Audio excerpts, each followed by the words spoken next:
Hello YouTube, welcome back. I'm getting ready to get started on my next project.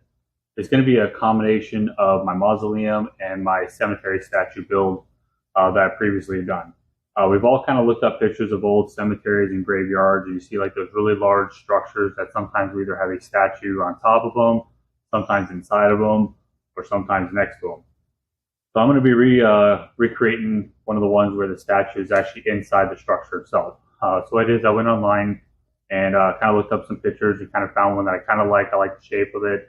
It's going to be kind of an easy one to recreate with the materials I'll be using, which is the normal materials I use as far as foam boards and things of that nature.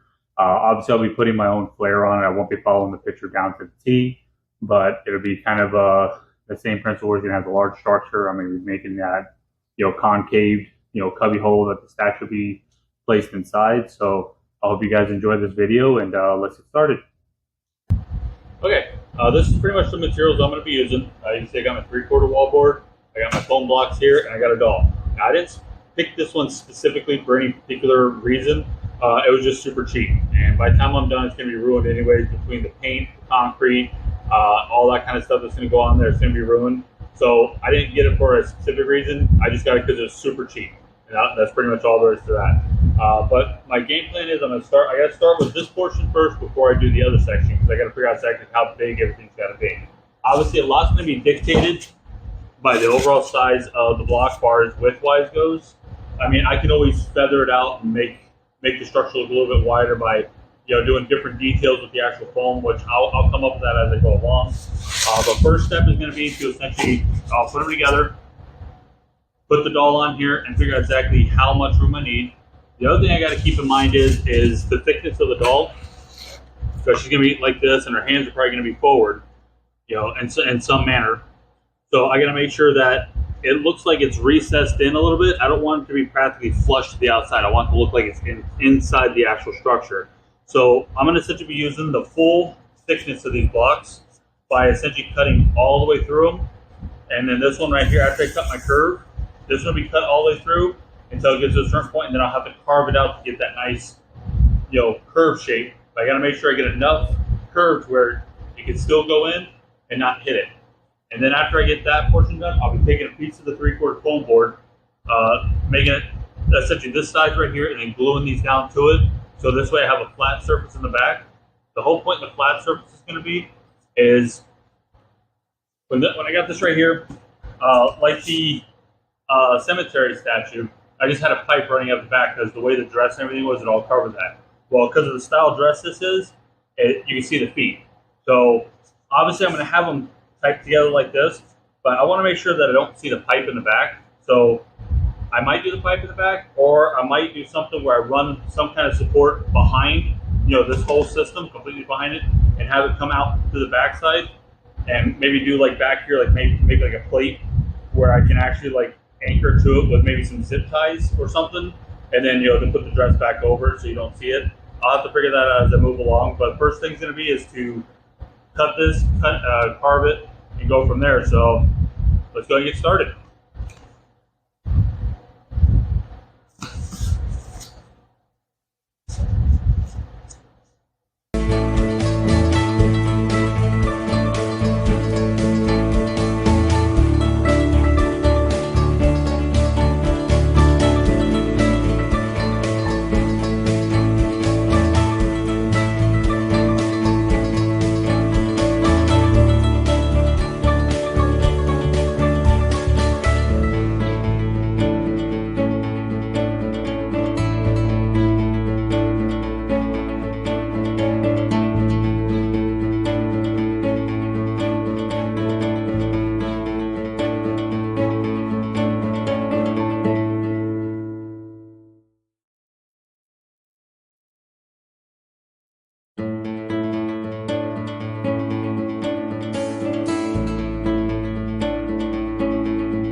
You can see I got it carved out and a nice little radius going on both sides.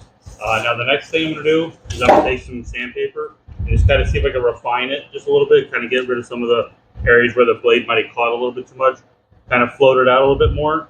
And then I'll go ahead and see how she fits in there, see how I like the overall. And then after that, then I will get a piece of that, glue it to the back, gotta let it set while it's set, and then I'll start designing the other portion of the mausoleum parts, the structure around it.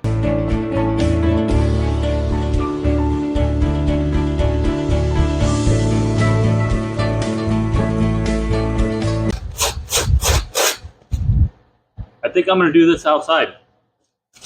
Alright, so you can see where I went ahead and just cut a piece of that 3/4 foam board from the back here, so I can kind of put these things together. You kind of see how she, like I said, she's kind of definitely recessed in there, sort of this angle. So if, say for some reason I don't like how deep it is, I could always, add, like a block back here, and move it, space it out a little bit. They would say I feel that it's too deep, but I think the spacing or the depth is about what I'm going to want, because I want to make sure that it's definitely inside the actual structure. So you see I took the sandpaper, got this all rounded out. It's kind of curved both directions. I left this piece long because that's where I'm going to put my flat piece that should be standing on top of. And I might even make a little bit of a platform and kind of maybe raise her up a little bit more so she's a little higher up into the curve. I don't know, I'll play with that. But first I'll get the base here done, so my platform's in place, and then I'll figure it out from there what else I want to do with that. And then at that point, then I'll start figuring out the overall size of the structure that's around it. Do I want to do like a piece that's on here that comes out, and then stair steps and goes again, to kind of give it like that profile? Or if I just want to essentially make it the width, and then just make almost like a column looking effect to it, to kind of give it like that more three-dimensional look to it. So I'll figure that out as I go a little bit further along. But right now I got to go ahead, I got to get these glued to the back and to each other, and that bottom piece, and let dry, and then I'll start working on the rest. Okay, I kind of made it to this point. What my game plan is, I'm going to have 8-inch, essentially 8-inch columns, and I'll have the centerpiece and another 8-inch column. It'll be 14.5 inches from the floor, from the ground up, before you actually get to the statue. And then I'll have my rest of the part. But what I'll do is I want to make sure I get my radius cut correctly. And see, I'm only going to have like one chance to try to make that radius look really good. So you see where I just cut a little section out. I tried using paint on the thing. That's not working so well. So what my plan is now is I'm going to do this right here. Set this right where it needs to be. Even at the bottom, have my spacing that I want to have around my edge here. And I'm just going to take a marker, I'm going to reach inside, I'm going to trace it, and then I'll just add my inch that I need to essentially create my radius so it fits perfectly.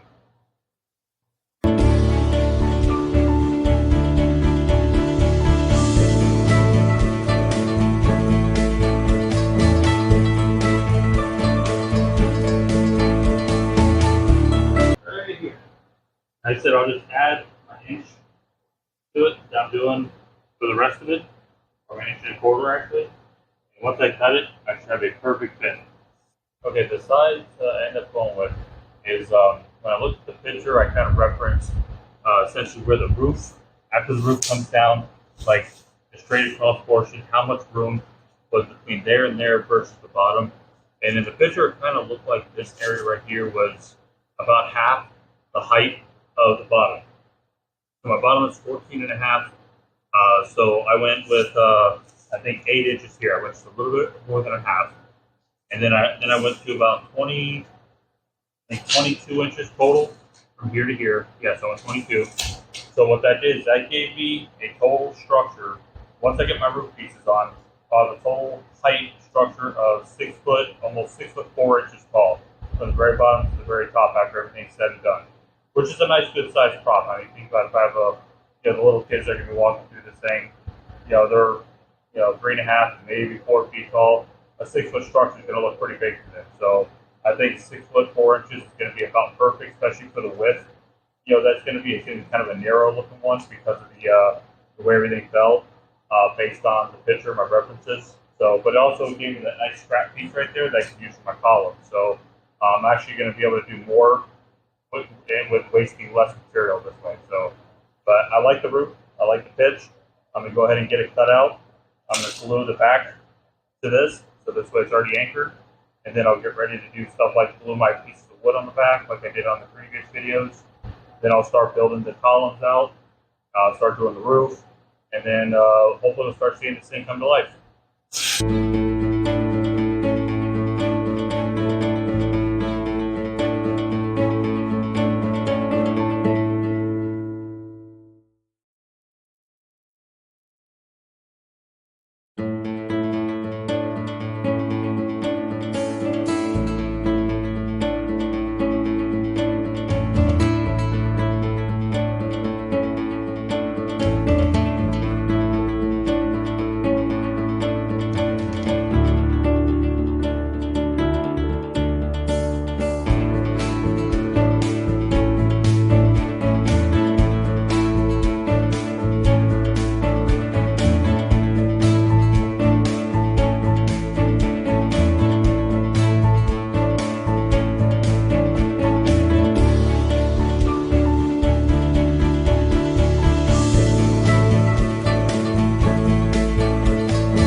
All right, I let all the caulking and all that stuff dry overnight. I went ahead and got my pieces of wood attached to it. I do that ahead of before I start doing any of the face stuff, so this way I can lay it down, let it dry really good. I also put my little 45-degree corner pieces on there, which makes it easier to attach all the cross bracing to it.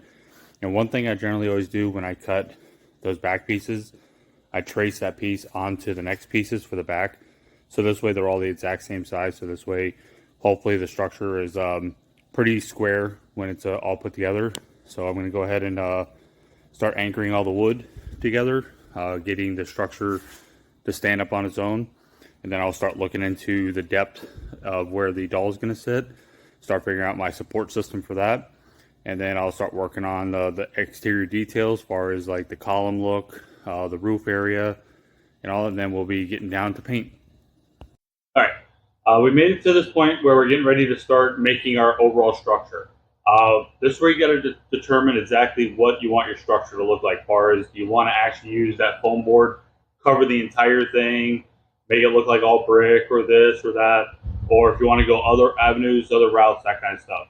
The route I always go, because I like to try to keep these things as lightweight and as manageable as possible for moving, side shifting, storage purposes, and that kind of stuff. So I like to use this right here. It's just like a house wrap that you see for new construction homes, wood frame application style homes. It's, you know, it's kind of almost like a tarp kind of material in a way. It's great because it's lightweight. It's already gray, so if I don't have to paint it if I didn't want to. Two, it will help repel any water. So once it's on the sides and I put a piece on the back, like a flap on the back, if say like this is one of those mausoleums that I have a prop inside, you know, and I want to make sure that prop stays dry for the most part, just in case you get any kind of rain or something like that, this will help keep all that out. And it's you just staple it in place. The other thing that's kind of cool about this particular brand is one side has kind of like a brick looking pattern to it, kind of like a block in a way, and the other side's nice and smooth. So right here, this is where you got to determine of what kind of prop you're building and what you want it to look like in the end. For this particular one, I'm going to go with just a smooth finish. And to help make it easier, because this is only 4 feet wide, I'm going to run it vertically instead of horizontally. Now, if you wanted the brick to show, you'd have to run this stuff horizontally, so this way you can create your look, which means you can only go 4 feet, then you can go another 4 feet, that kind of stuff. But since I'm going to go with the smooth side, I'm going to run it vertically, so I'm going to just use the depth of the material to begin with. So but because of that, it limits how deep I can make my structure. So that means my structure cannot exceed 4 feet deep. Otherwise, I'm going to be adding 2 of these, and you have a lip there that's going to be hard to do anything with and all that stuff. So I'm kind of I'm stuck with the depth of 4 feet. But I generally don't make my mausoleums 4 feet deep anyways, because just for storage purposes, easier management, that kind of stuff. I usually try to make the backside, the actual interior section, about 2 feet, maybe 30 inches at the most, and that allows me to have plenty of space for a prop to be inside of it. And then I also going to have where, when I build those columns that are going to be on here, you're going to have like the pieces going to kind of stick out a little more. That's going to give me that nice little detail transition. I got to keep in mind that whatever I make this, I have to allow for this, because what I generally do is I take my wrap here and I will bring it all the way to the edge. So all these exposed areas of foam, I cover all that from here all the way back, and it gives you a nice clean look all the way through. You don't have to worry about trying to cover these with anything after the fact, because it's all going to be covered. Then you can paint it, age it, whatever you want to do, and it looks cleaner. So I have to take into consideration that I can't do 4 feet here, because then I won't have enough material for here. So whatever I have here plus this has to not exceed that. Outside of that, that's just the way I do mine. I've already got my little anchor pieces on these neck pieces. So once I get my measurement, then I'll cut my pieces, get all these nailed together, stand it up, and we move to the next step. One thing I like to do when I'm assembling my props is I like to put a little bit of caulking on the joints. So this way, even though after I nail them or screw them or something like that, that caulking kind of helps also hold everything together. It's kind of like putting wood glue on a project. You don't want to just put screws or nails, because you might get flexing, or it might split or something of that nature. So I like to put a little bit of caulking and then just use brad nails. Once it's all dry, it holds up really well. I've had pretty good success with doing it. I've screwed some together, I've nailed some together, but I usually always put some form of adhesive on them just to help with the strength of it.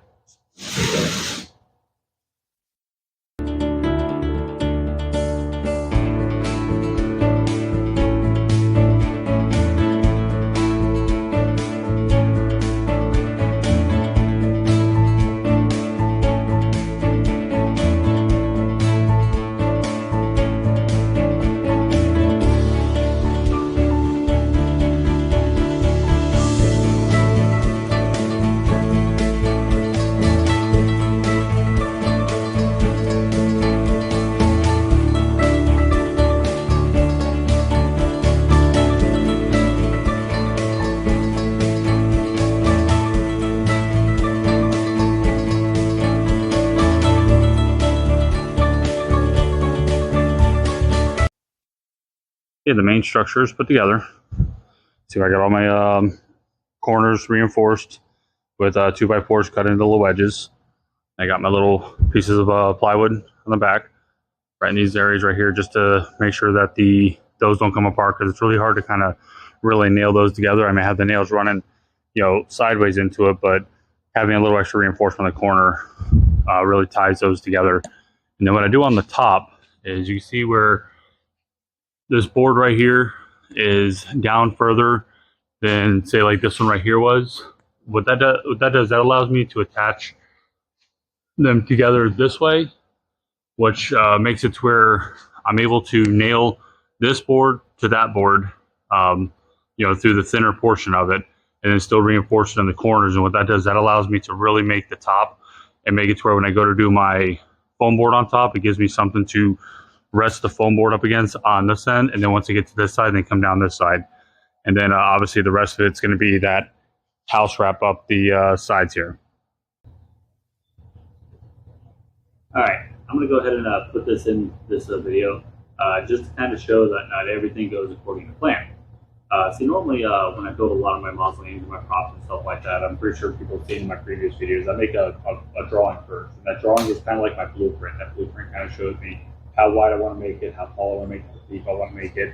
And it helps me calculate out exactly how much material I'm going to need for that individual prop.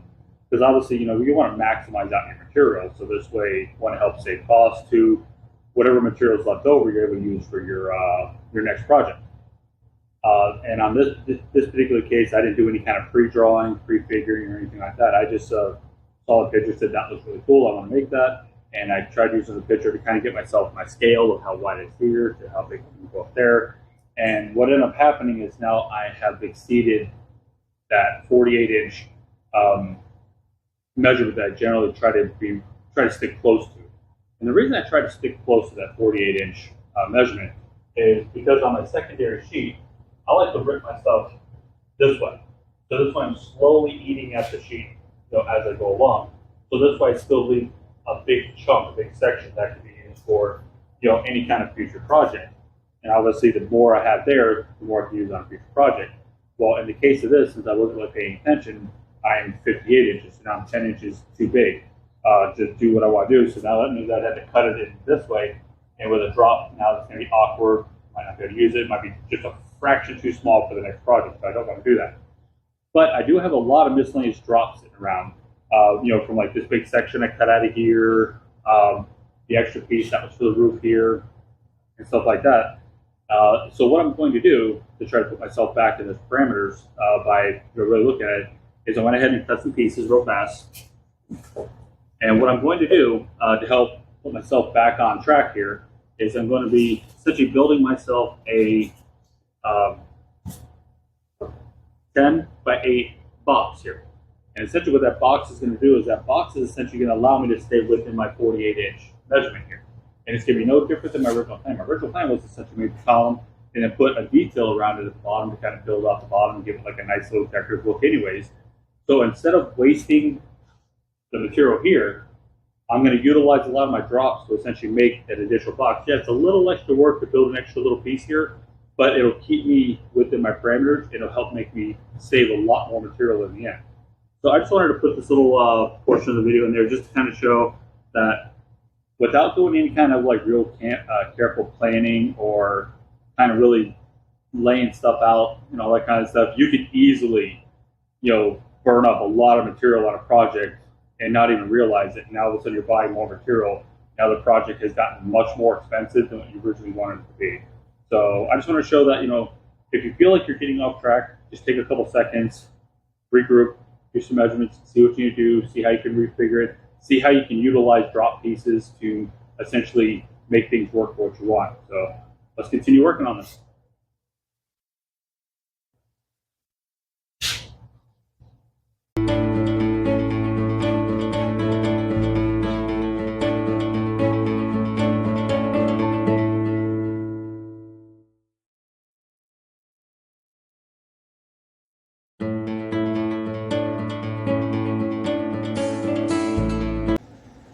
All right, the next thing I'm working on right here is I generally like to have like this area almost the depth of this right here.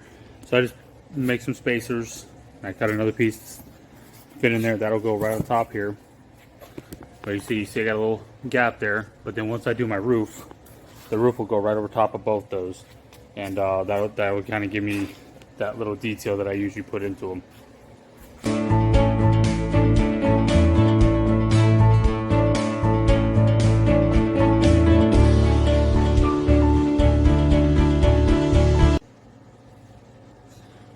Alright, made it to this point right here. See, I got it ready for the wrap to be put on the side and for the roof, but I'm going to go ahead and figure out how I'm going to mount the doll first before I do it, just to make it easier to get back in here, just in case I'm going to do something from the back side, so I don't have to like work only from here. I can work from this whole area before I put all that on. But you see I got the details put up here. They're like nice little beveled edges. Finished making the arch, and I got a that nice little transition between the two like I decided to do here. So I got the multiple transitions, 10-inch blocks on the bottom. Obviously I got a little bit more caulking to do to fill some of these edges in to make everything look a little bit nicer before it gets painted. But I'm going to start working on the placement of the doll and we'll go from there. Working on putting the doll in place. Now I usually try to make my videos very DIY friendly, but because of the doll I'm using and with the fact that the dress that it has doesn't come all the way to the feet, I really don't want to take the chance of being able to see anything behind it. So I got to run my bracket through the back side. So unfortunately this is the way I had to do this one for this project. I just got a plate that I put back here, put 4 screws and welded a piece of electrical conduit to it. rounded out the end so this way it makes it easier to go through. And then when I put the dress back on, I'll just cut around the dress where the Velcro is, so it'll go back around here so I can still put the dress back on. This will also make it to where after I get the dress back on, I can still put the doll back in position without a problem.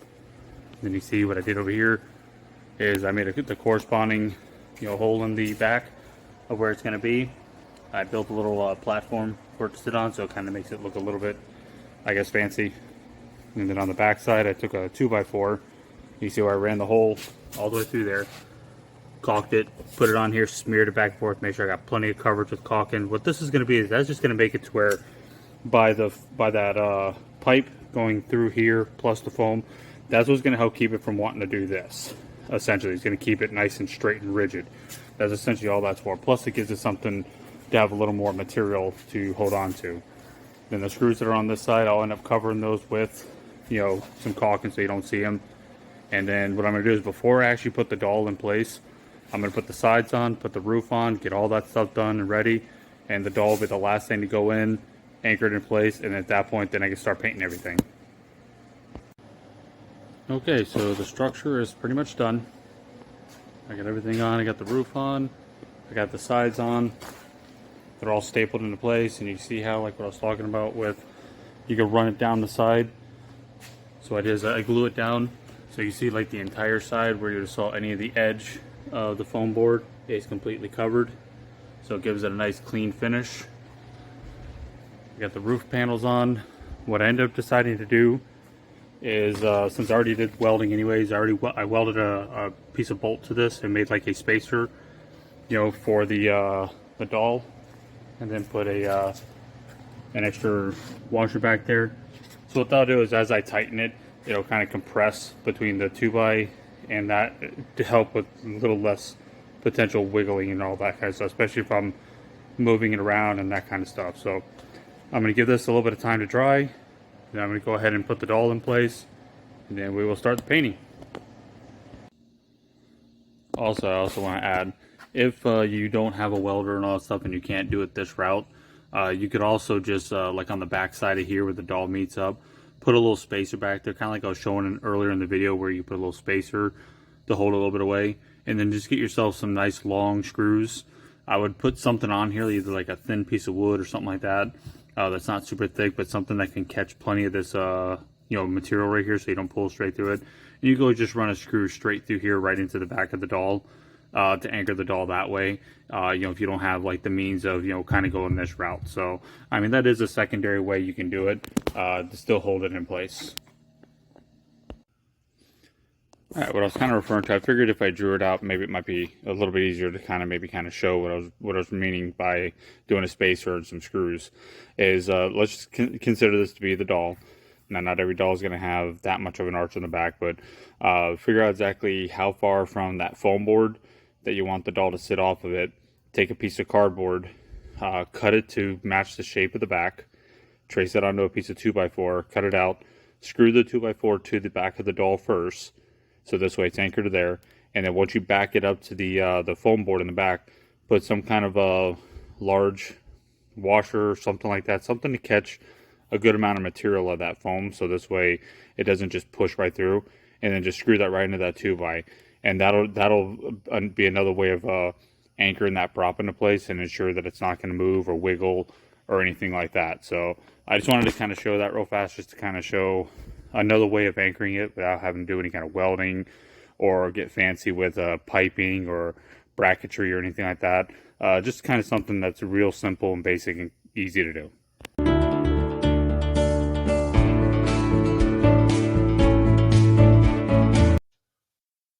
All right, I made it to this point right here.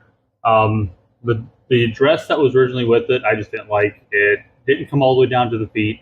And when you kind of look at, when you kind of think about like this style, mausoleum, grave marker, kind of thing, generally they're more much Victorian time, that kind of stuff, where, the dresses normally went all the way to the feet. You might have only just saw the toes and that kind of stuff. And the original dress that was with it didn't come all the way down. One, no matter how much paint I put on there, or concrete, dry lock, whatever I use, I don't think would have made it rigid enough to really not just kind of look like it's just kind of going to move like this and all that kind of stuff. So I opted not to use it. So I'm just using a bed sheet. Just cut a little section. I think I made it 20, 24 by 30. And I'm just using a hot glue gun, and I'm slowly gluing it around around the area, around the arms, making like what looks to be a sleeve, that kind of stuff. I'm gonna tuck it up behind, and I'm gonna get everything glued. And once I get it all glued, then I'm gonna pull it back out. And on the back side, I'm gonna use an actual like a really good structural sealant to essentially glue it to the backside. So this way I don't have to worry about, like, say, the sun or the heat possibly causing the hot glue to maybe soften up a little bit and things start moving. And then generally I would normally soak the sheet before I actually drape it over it. But because of the nature of this, and I really can't get to the backside of it, I'm not really going to be able to do that. So I'm going to end up having to, once everything is the way I want it, I'm going to have to just slowly put, a layer over layer after layer of paint on there till I get it just the way I want it. And then after that, then I'll start throwing my, my mortar mix and all that stuff that I generally use to essentially give it like that concrete kind of look to it. But hopefully it works out okay that way. Generally, I don't do it this way, but that's kind of one of the challenges of doing something a little different that you kind of haven't done before. You got to kind of think, how else can I do it and still hopefully make it work? So that's essentially where I'm at with it. So I'm going to keep on moving forward with it.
I guess we can pretty much say this is pretty much ready for paint. I do got to let everything fully dry, especially all the caulking. Going to make sure everything is fully cured. That'll probably be till tomorrow before I can do anything. I haven't really decided if I'm putting anything up there just yet. What I'll probably do is tonight I'll probably put maybe 3 layers of gray paint on the sheet there, just to start making it a little more rigid. So when I start the paint process tomorrow, hopefully it'll already be kind of rigid. Like I said, I normally would do it, put all the stuff on there, then put it on the prop. But because of the design of it, I can't get to the backside, so I can't really make something that I can drape over. I kind of had to like bring it around because of the support system and all that. So it's just another one of them challenges. So hopefully doing the painting after it is going to make it rigid enough. But we'll see.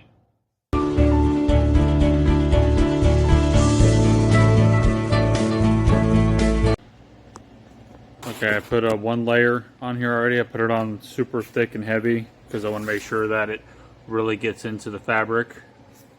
So I'm going to have to let this pretty much dry, and then I'll put another layer on it. And then once that all dries, then like I said, then I'll do the whole entire thing in one shot and then go from there.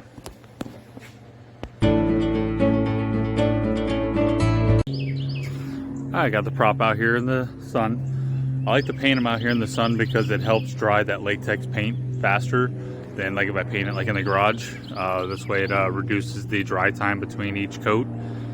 So I'm going to go ahead and start mixing up some of the gray paint, because that's going to be the first layer is the gray, and then my, when I throw the mortar mix on it, and then I'll be able to start going over all the different layers one by one. All right, for anyone that might be new to my channel, pretty much all I use for painting my props is just a water-based latex house paint. I don't use anything special. I like it because it dries fast. It's easy for cleanup. I generally stick with grays, blacks, greens, and browns, and reds from for my mausoleums. All I pretty much do is I just put some in a mixing cup, add a little bit of water to it, thin it down just a little bit. Thinning it down lets it spray through a little sprayer much easier. I just use a little, one of these cheap, spray guns. I like them because, one, they're cheap. Two, almost like an airbrush, but not quite as detailed as airbrush. You can float these triggers. So, like if you're doing like water runs or something like that, you can kind of feather those in a little bit. And then pretty much all I do is you always want to run any paint that you put in one of these things, put a strainer in here and thin it through. If you happen to not have any strainers, which I happen to ran out and forgot to get some, just a regular piece of window screen does the trick too. So I'm going to go ahead and start mixing some paint and get ready to start painting this prop. Alright, so generally how I paint my props is, now there's multiple ways you could paint a prop to get like the like that stone texture that you're looking for. One way is a lot of people use called dry lock. It comes in a 1 gallon or a 5-gallon jug. All it is essentially is it's a weatherproofing, like waterproofing, paint that you can apply to block walls, retaining walls, basements, that kind of stuff that helps keep water from transferring through the block, which is really good for something like this. But the downside to it is it can be anywhere from $30 to $50 for a gallon of that stuff. When you got a prop of this size right here, especially if you're going to be doing like the sides and the whole 9 yards, that can get pretty pricey. The way I've done mine, which I've had really good success with, is I just use my sprayer. I'll coat the whole thing with a layer of paint. And I'll take a mortar mix and I'll throw the mortar mix on there. With no real like rhythm or rhyme. I just kind of toss it on there. And what I do is I'll let that dry.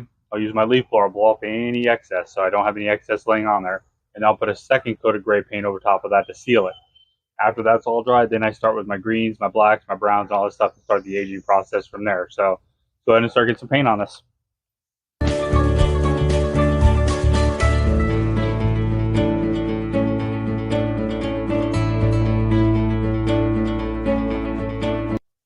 And the trick to the first part is to get it really wet. You don't want it to start drying before you have a chance to throw your stuff on there. So you notice I'm putting it on super heavy, so it gives me time to work with throwing the other stuff on there. Then I'll finish doing the painting from that point.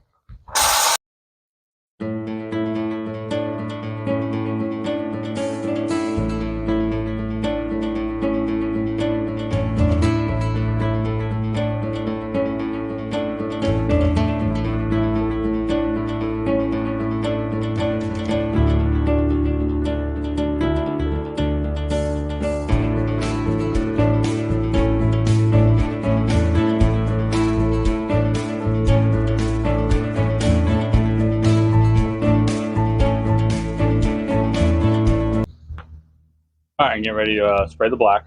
Now, what I use the black for is for like areas like concentrated areas of like right up here where you might get a little shading, a little shadowing kind of effect. This also, like I was talking about, how you can kind of feather the triggers on these a little bit. This would be a good area for like you have the rain and it comes down and collects maybe on this ledge and it comes to the corner and kind of runs down. I can create like my water trails with the black. I can kind of mist it in a little bit, so this way it's not super heavy, but definitely you see the actual look. Plus I also do it for like areas like up in here, probably creases in the dress a little bit to kind of show a little more depth and dimension to it, and then area just areas throughout where I think a little bit of black is needed to try to give it like that look and all that. So I'm gonna go ahead and start putting some black paint on this thing.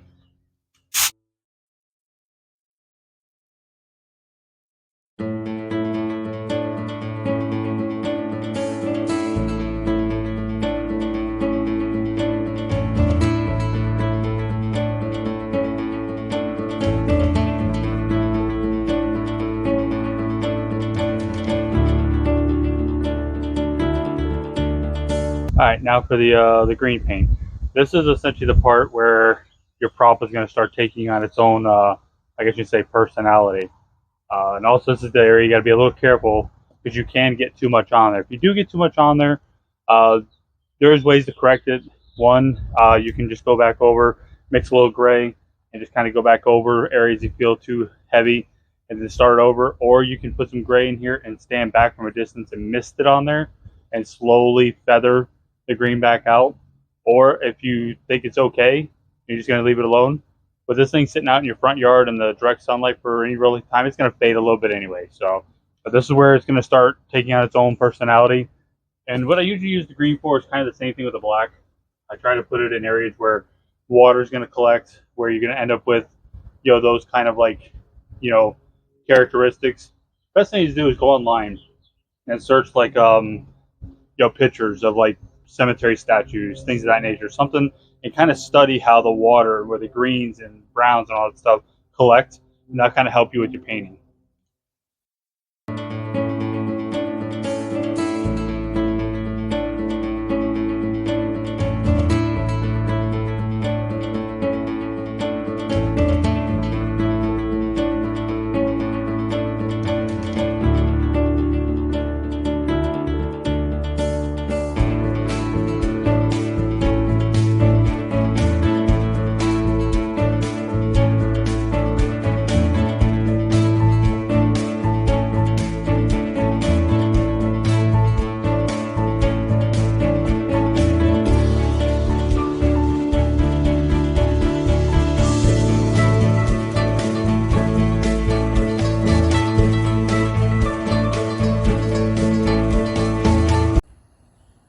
Alright, she's all completed, ready for Halloween.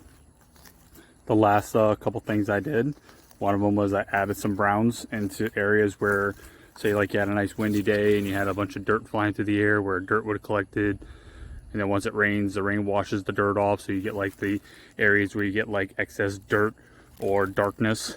And then I have the black on there just to simulate, water trails as they run down the structure.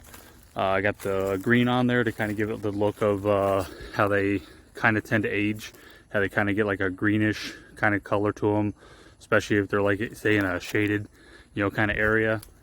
And then the last thing I did was I took some heavy diluted green with a little small painter's brush and just laid it on like the flat surfaces, like right here, and let it naturally run down, the heavy diluted green. So this way it gave a much more natural flow of essentially water traveling down the statue itself. And that kind of highlighted some areas like up in here and stuff like that to kind of add a little more dimension to it. All in all, I think it came out pretty good. Leave me a comment, tell me what you think. If you like this video, hit that like button, subscribe. As always, thanks for watching.